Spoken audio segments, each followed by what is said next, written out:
Je vous salue encore, je vous salue, chers amis, en cette matinée de percée où nous croyons que Dieu a une parole de vie et une parole de transformation pour nous. Aujourd'hui, le thème n'est rien d'autre que laisser derrière pour avancer. Laisser derrière pour avancer. Pour ce, nous lisons Genèse chapitre 13 à partir du 5e verset. La Bible dit ceci. Lot qui voyageait avec Abraham avait aussi des brebis, des bœufs et des tentes. Et la contrée était insuffisante pour qu'ils demeurassent ensemble, car leurs biens étaient si considérables qu'ils ne pouvaient demeurer ensemble. Il eut querelle entre les bergers des troupeaux d'Abraham et les bergers des troupeaux de Lot. Les Cananéens et les Phéréziens habitaient alors dans le pays. Abraham dit à Lot, qu'il n'y ait point, je te prie, de dispute entre moi et toi, ni entre mes bergers et tes bergers, car nous sommes frères. Tout le pays n'est-il pas devant toi? Sépare-toi de moi. Sépare-toi donc de moi. Si tu vas à gauche, j'irai à droite. Si tu vas à droite, j'irai à gauche. Laissez derrière pour avancer. J'aimerais déclarer ceci, que ce que tu laisses derrière toi déterminera ton avancée. Je répète, ce que tu laisses derrière toi déterminera ton avancée. Parfois, pour avancer, ça nous prend de laisser derrière quelque chose. Même la vie nous enseigne. Vous savez, un enfant, pendant 9 mois, vit dans un placenta. Mais pour avancer dans une autre dimension, alléluia, il laisse derrière ce placenta.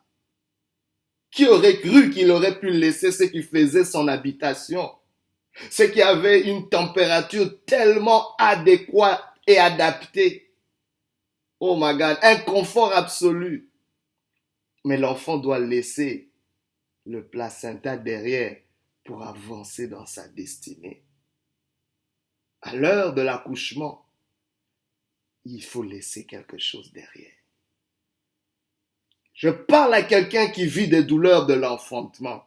Je parle à quelqu'un qui a un rêve et qui a une destinée. Je parle à quelqu'un qui s'est battu la saison dernière. Je parle à quelqu'un qui se dit jusqu'à quand? Je parle à quelqu'un qui attend ses fruits.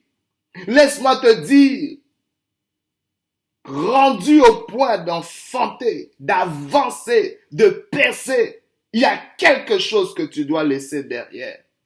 Ce n'est pas tout ce que tu as emmagasiné. Ce n'est pas tous les bagages que tu as dans ton voyage qui doivent arriver à destination.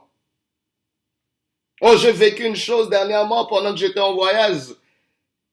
Je vais à l'aéroport, je fais un transit et là où j'étais, on me dit que vous n'avez pas le droit d'avoir autant de liquide. J'avais oublié que ça prenait certaines choses, mais on m'avait laissé passer dans un certain aéroport. À mon départ, c'était correct, mais en transitant, on m'a dit que c'était pas correct d'avoir autant de liquide. Tu dois les jeter.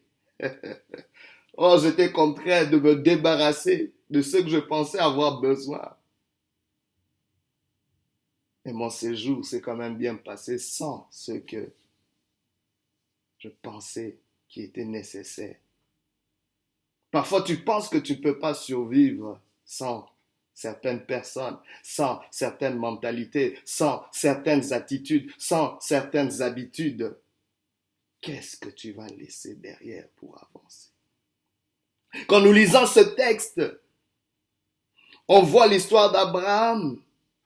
Cet homme que Dieu a appelé d'une contrainte lointaine. Cet homme que Dieu a appelé d'une certaine idéologie qui était un idolâtre. Dieu l'appelle pour une mission, pour une destinée. Il appelle pour être le père de multitudes. Il appelle pour aller vers un pays qui lui montrerait. Dieu donne une destination, une destinée à Abraham, mais Dieu n'avait pas appelé Lot. C'est Abraham qui décide de prendre Lot. Il dit, mon neveu, vu que je n'ai pas d'enfant, c'est mon neveu qui va sûrement hériter de tous mes biens. J'aime avoir mon neveu. Je l'ai adopté depuis qu'il est tout petit, depuis qu'il a perdu son père. C'est comme un fils pour moi. Il avance avec Lot, Dieu ne dit rien. Mais quand il descend, oh, vous savez, j'aimerais vous dire une chose. La vérité est celle-ci. que ce n'est pas facile de laisser derrière quelque chose. Voilà la vérité. On a beau lire ce texte, on dit pourquoi Abraham s'encombre de l'autre, pourquoi amener l'autre, mais j'aimerais vous dire ce n'est pas facile de laisser derrière quelque chose. Ce n'est pas facile de laisser derrière une habitude, de laisser derrière une carrière, de laisser derrière un environnement, de laisser derrière certaines relations. Parfois, ça nous hante encore. Tu te dis, est-ce que j'ai pris la bonne décision d'avoir laissé derrière quelque chose? Rappelez-vous de la femme de Lot qui va se tourner derrière et se transformer en cristal de sel. Parce qu'elle avait laissé tout derrière. Je sais pas, quand tu as bâti des choses et qu'à un moment donné, pour aller plus loin, tu dois les laisser derrière. Que fais-tu quand c'est difficile de laisser derrière quelque chose? Dieu te dit, là où tu vas avancer est plus grand que ce que tu laisses derrière. Là où tu avances est plus grand que tu laisses derrière. Ce que tu laisses derrière, c'est peut-être l'inconnu, Abraham. C'est peut-être l'inconnu là où Dieu t'emmène. C'est peut-être incertain. Tu ne maîtrises pas, tu ne contrôles pas, mais laisse-moi te dire, ce qu'il y a devant toi est plus grand que ce que tu laisses derrière. Dieu ne peut pas t'amener vers quelque chose de plus petit que ce que tu laisses derrière. C'est ça la vérité. Alors si c'est Dieu qui te conduit, sois assuré que peu importe ce que je laisse derrière, ce que je rencontrerai devant sera toujours plus grand que ce que je laisse derrière. Ça, c'est quelque chose qui peut nous aider. Mais là, j'aimerais vous dire aussi l'autre vérité, c'est que les choses ne nous lâchent pas facilement. Tu peux vouloir laisser derrière quelque chose, mais les choses ne nous lâchent pas facilement. Il y a des habitudes qui ne partent pas facilement. Il y a des relations qui ne nous laissent pas tranquilles facilement. Il y a des habitudes qui ne nous laissent pas tranquilles facilement. Je l'avoue, j'en suis aussi coupable quelque part. Il y a des choses qui ne nous laissent pas facilement. Mais la bonne nouvelle, c'est que Dieu nous aime et il nous aide. Quand tu ne sais pas laisser derrière quelque chose, quand quelque chose ne sait pas te laisser non plus tranquille, Dieu t'aide en amenant une crise. Oh, nous avons souvent mal jugé nos crises. Nous avons souvent mal interprété nos crises parce que nous sommes vraiment affectés. Il y a une charge émotive où tout ce qu'on voit, c'est l'émotion négative, l'inconfort et tout ce qui est désagréable qui vient avec. Et on juge rapidement nos crises pendant que les crises sont parfois des bénédictions déguisées. La crise est peut-être ce qu'il y a de meilleur pour que tu puisses laisser derrière quelque chose pour avancer. La crise, le chaos, parfois Dieu dit, je sais que c'est dur pour toi, je veux t'aider en amenant un chaos. Pourquoi? Parce que Dieu se spécialise à commencer des choses à travers le chaos. Le chaos n'intimide pas Dieu. C'est pas parce qu'il y a un chaos que Dieu ne va pas commencer. C'est pas parce qu'il y a un chaos que Dieu ne va pas continuer. C'est pas parce qu'il y a un chaos que Dieu ne va pas restaurer. Rappelez-vous du récit de la création. La Bible déclare la terre était vide et informe. Il y avait le chaos, il y avait les ténèbres. Et écoute, Dieu a quand même dit que la lumière soit, la lumière fut.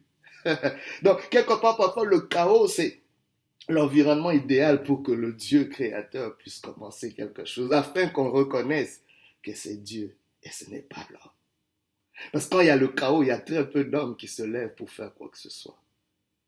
Tout le monde se cache et se réfugie. Alors, on voit dans cette situation, il y a une crise qui s'élève. Une crise, parfois, on se dit, mais qui est l'auteur de cette crise? Mais j'aimerais vous dire que c'est leur abondance qui a mené cette crise. Ils étaient tellement dans l'abondance, Abraham, mais il y avait ils avaient une abondance de troupeaux, mais le territoire dans lequel ils étaient ne pouvait pas contenir cette abondance. Parfois, bien aimé, tu as beaucoup de choses, mais là où tu es est tellement étroit. C'est pour ça que Dieu qui est sage dit, je suis en train de t'amener vers une élévation, mais il faut que tu laisses derrière cet environnement parce que dans cet environnement-là, on ne pourra pas supporter ton élévation. My God, j'aimerais te dire, là où un environnement ne peut pas contenir ta grandeur, cet environnement va te rejeter. Cet environnement va te causer des problèmes. J'aimerais dire, le lire encore mieux. Bien aimé, quand tu es entouré des personnes personnes qui n'ont pas la capacité, la grâce de contenir ce que tu vas devenir, de contenir. C'est correct pour ce que tu es maintenant, on peut le supporter. Mais ce que tu deviendras, c'est pas tout le monde qui peut le prendre. C'est pour ça que parfois Dieu va te dire, laisse derrière. Oh my God, Joseph ne pouvait pas rester au milieu de ses frères et être élevé. Non, on allait le tuer. C'est pour ça que Dieu permet une crise pour qu'il puisse laisser derrière ses frères et aller en Égypte, là où il va être élevé. Et après, il pourra revoir ses frères, il sera déjà élevé, ils pourront plus tuer son élévation. Ils vont simplement la subir et conjuguer avec. Oh, j'aime la sagesse de Dieu. Abraham, donc, et Lot vivent, et cela ne commence même pas par eux. Il y a une querelle qui commence entre les bergers de leurs troupeaux parce que c'est eux qui sont les premiers acteurs, les premiers auteurs. C'est eux qui vivent d'abord cette étroitesse. C'est eux qui vivent cet inconfort où ils ne savent pas comment agrémenter leurs troupeaux. Ils se querellent. Et cette querelle est tellement vive qu'elle escalade vers les deux leaders, qui sont maintenant contraints à défendre leurs bergers et à amener une querelle entre eux aussi. Et Abraham, dans sa sagesse, il dit non, il n'est pas bon que toi et moi nous soyons dans la querelle parce que nous sommes frères. Parce qu'Abraham comprend que dans la conception de Dieu, la bénédiction ne peut pas être répandue au milieu de frères ennemis. Car la Bible déclare dans le psaume 133 que c'est là que Dieu envoie la bénédiction. Quand, dans un contexte d'unité, qu'il est doux et agréable pour des frères de demeurer ensemble, c'est là qu'il envoie la vie, c'est là qu'il envoie la bénédiction. Là où il n'y a pas d'harmonie entre frères, la bénédiction ne va pas couler. Vous pouvez prier comme vous voulez, il n'y aura pas de bénédiction. Alors Abraham dit non, parfois, vaut mieux aimer quelqu'un à distance. Parfois, cette proximité empêche qu'il y ait cette unité, cette harmonie. Il dit, je veux rester en relation avec toi, mais peut-être ça va prendre que tu sois loin de moi. Ça va prendre que tu sois derrière moi. Ça va prendre qu'on se sépare. Abraham est aidé par cette situation de crise, de chaos, pour laisser derrière l'autre. Il le fait tellement avec habileté. On sent une telle intelligence émotionnelle de la part d'Abraham qui, c'est sûr, c'était douloureux pour lui de laisser partir son neveu. Mais à un moment, il comprend que pour survivre, pour vivre cet avenir que Dieu me réserve, pour aller de l'avant, ça me prend de laisser derrière ce qui m'est cher. Oh my God, je ne sais pas, pendant que tu reçois cette parole, il y a peut-être le Saint-Esprit en train de déposer en toi, il y a quelque chose que tu dois laisser derrière. C'est peut-être une mentalité qui t'a jusqu'ici accommodé, mais il est temps que tu laisses derrière cette mentalité parce que ça ne va pas t'aider dans la prochaine étape. Ça va être un obstacle. Oh, je ne sais pas, c'est peut-être une attitude, c'est peut-être une habitude, c'est peut-être une relation, je ne sais pas qu'est-ce que c'est que tu dois laisser derrière, mais aujourd'hui, s'il te plaît, fais l'inventaire de ce que tu dois, localise ce que tu dois laisser derrière parce que Dieu est déjà, dans le calendrier de Dieu, dans l'agenda de Dieu, il est déjà l'heure pour toi d'avancer, il est déjà l'heure pour toi d'avancer, alors ne tarde pas. Oh my God, il y a quelqu'un qui est déjà en train d'être aidé par une crise. La crise que tu es en train de vivre, j'aimerais que tu puisses te détacher émotionnellement de cette crise et penser objectivement et dire que qui sait si cette crise n'est pas en train de m'aider à laisser derrière quelque chose. Oh, j'aimerais que tu remettes ta tête dans cette crise, que tu dises non.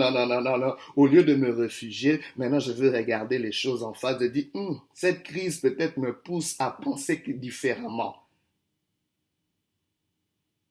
et à laisser derrière quelque chose. Abraham donc prend cette décision et il donne à Lot le choix de le faire, de dire, écoute, si tu vas à gauche, j'irai à droite, si tu vas à droite. Et Lot choisit Sodome et Gomorrhe qui avait l'air d'être un jardin arrosé de l'Éternel. Et il va, et on sait ce qui va arriver à Lot. Mais laisse-moi te dire que la Bible est criant, les exemples sont criants dans la Bible sur le fait de laisser derrière quelque chose pour avancer. Tu apprends cela. Les disciples ont laissé derrière leur filet pour suivre Jésus.